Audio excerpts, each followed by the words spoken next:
start our new topic, that is thermodynamic principles of metallurgy. Now in this topic we are going to focus on the thermodynamic considerations in metallurgical processes. यानी metallurgical processes में thermodynamics का क्या role है.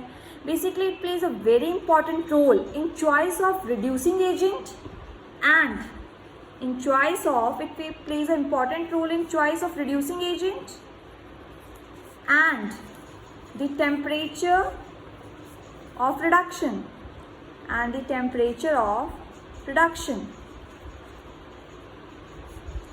So we are going to study how we can find out these both. Let us recall thermodynamics chapter we have studied in class 11th. We know that delta G is equal to delta H minus T delta S, where you know that delta G is the Gibbs energy change and delta H is the enthalpy change.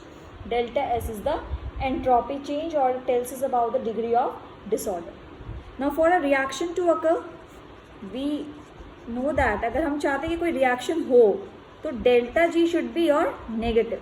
Delta G क्या होना चाहिए हमारा? Negative होना चाहिए.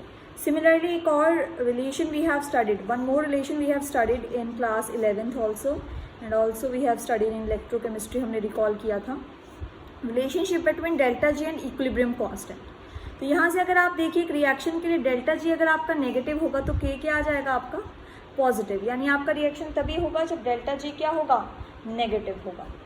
तो आपके पास delta G कब negative हो सकता है, आपने पढ़ा था क्लास 11th में कि डेल्टा जी कब नेगेटिव हो सकता है, जब आपका अगर आपको डेल्टा जी को नेगेटिव करना है तो तब हो सकता है इफ़ आपका डेल्टा एच क्या हो नेगेटिव हो और एंट्रोपी चेंज क्या हो पॉजिटिव, यानी डिग्री ऑफ रैंडमनेस बढ़ रही है और रिएक्शन कैसा हो exothermic. So according to the relation आपका डेल्टा जी क्या हो जाएगा, अगर आपके पास ये क्या हो जाए नेगेटिव, ये क्या है पॉजिटिव, ओवरऑल क्या हो जाएगा नेगेटिव, तो डेल्टा जी क्या आ जाएगा आपके पास नेगेटिव. तो इस केस में आपका रिएक्शन हो सकता है. दूसरा केस क्या है, मान लीजिए आपके पास we have a reaction A plus.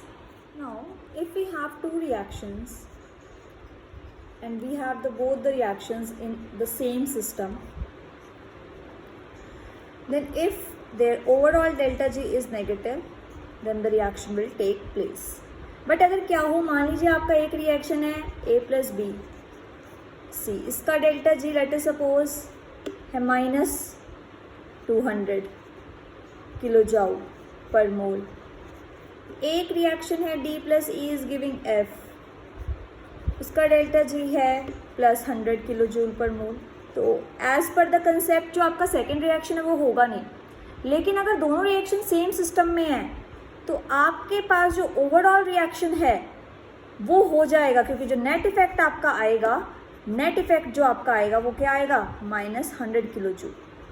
This means that if one reaction is not feasible, it can be made feasible by coupling it with a reaction which has more negative delta G. यानी इसको coupling कर लेंगे एक ऐसे reaction के साथ जिसकी delta G negative है, तो इसको भी हम पॉसिबल कर सकते हैं, इसको भी हम फिजिबल कर सकते हैं. तो ये जो हम कपलिंग के बारे में पढ़ेंगे कि किस तरीके से रिएक्शंस होते हैं, this we will be starting. So this is showing the Illingham diagram. This coupling we will be studying in Illingham diagram. Now what is Illingham diagram? Illingham diagram is the graph which is plotted between the Gibbs energy of formation of metal oxides or metal halides or metal sulfides and between temperature in Kelvin. But in this chapter we are only focusing on the metal oxides, क्योंकि यहाँ पर हम ores की बात कर रहे हैं, जहाँ पे हमने मेटल ऑक्साइड में ओर को कन्वर्ट किया तो उसके बाद उसकी रिडक्शन करी थी, तो रिड्यूसिंग एजेंट ही तो पता लगाना है हमें. तो यहाँ पर हम जो पढ़ेंगे that will be with metal oxide versus temperature in Kelvin.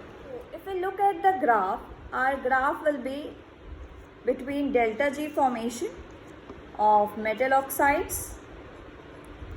On the y-axis we will be taking metal to forming metal oxide, and on the x-axis we will be taking temperature in Kelvin.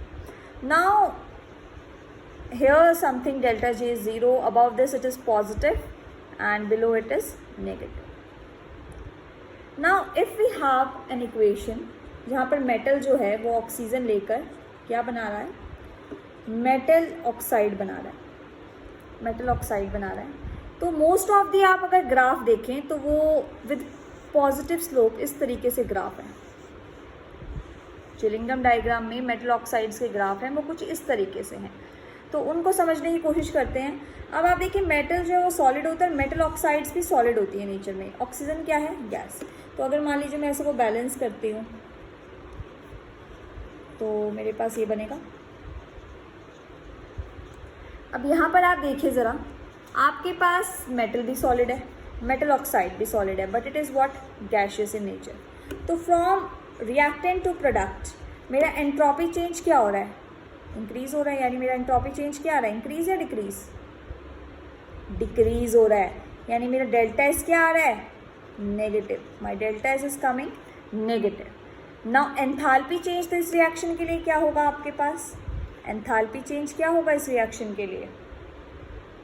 हाँ जी, तो हमने देखा कि entropy change जो हमारे reaction का है that is negative, यानी एंट्रोपी चेंज क्या है, नेगेटिव। ना ये एंथैल्पी इज मोस्टली नेगेटिव ही होती है, एंथैल्पी आपके पास नेगेटिव है। यानी अब आप क्या देखेंगे, अगर हम इस तरफ जा रहे हैं तो टेम्परेचर क्या हो रहा है, इंक्रीज हो रहा है। इस तरफ जा रहे हैं तो डेल्टा जी पॉजिटिव की तरफ जा रही है। यानी जैसे जैसे आपका टेम्परेचर इंक्रीज हो रहा है डेल्टा जी नेगेटिव से पॉजिटिव की तरफ जा रही है। यानी आपका रिएक्शन की फिजिबिलिटी फॉर्मेशन की कम होती जा रही है, क्योंकि डेल्टा जी अगर पॉजिटिव होगा तो रिएक्शन फिजिबल कम होगा।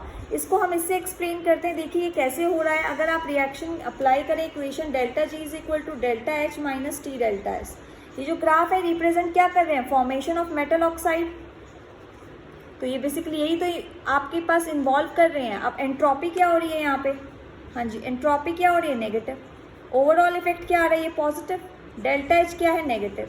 अब ये टेम्परेचर जैसे जैसे बढ़ेगा ये फैक्टर डोमिनेट करेगा और ये फैक्टर डिक्रीज होता जाएगा, क्योंकि ये तो फैक्टर कांस्टेंट है पर ये फैक्टर इंक्रीज हो रहा है। तो इसलिए with increase in temperature delta G becomes less negative, delta G becomes less negative. Now we have seen that for most of the metal oxides the graphs are increasing, means the delta G is becoming less negative. Here it is negative like minus 400, then going minus 300, minus 200 and so on. So with the increase in temperature the delta G is becoming less negative. But for carbon it is becoming more negative with increase in temperature. Means negative जो आपके पास carbon की बात करूँ तो carbon की जो slope है वो अपोजिट है एज कम्पेयर टू अदर. तो why it is so, it can be also explained using the relation delta G is equal to delta H minus T delta S. So in case of carbon, अगर हम देखें carbon solid plus oxygen gas is giving carbon monoxide. So here the entropy, here the mole of gas is 1, here 2, means entropy is increasing in the reaction. This means delta S is positive for the reaction. So if delta S is positive here, we can understand that delta G is equal to delta H. Delta H हमारे पास क्या होगा, negative, minus T delta S.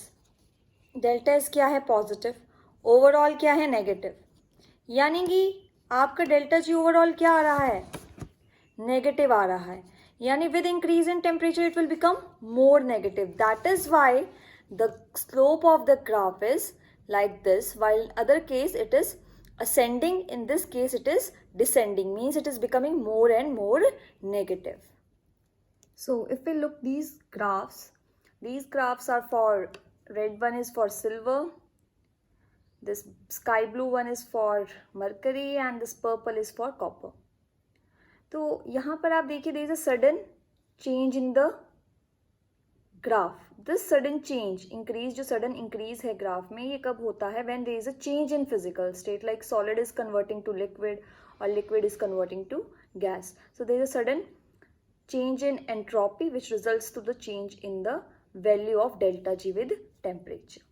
ना यहाँ पर अगर हम देखें आपके पास इनकी जो डेल्टा जी है, उन्होंने delta G is equal to, इस तरफ हमने डेल्टा जी की बात कर रहे हैं, तो डेल्टा जी यहाँ पर इन मेटल ऑक्साइड्स का जो ग्राफ है उसने डेल्टा जी जीरो को ऊपर क्लियर कर लिया है, मतलब it has been moving towards delta G positive.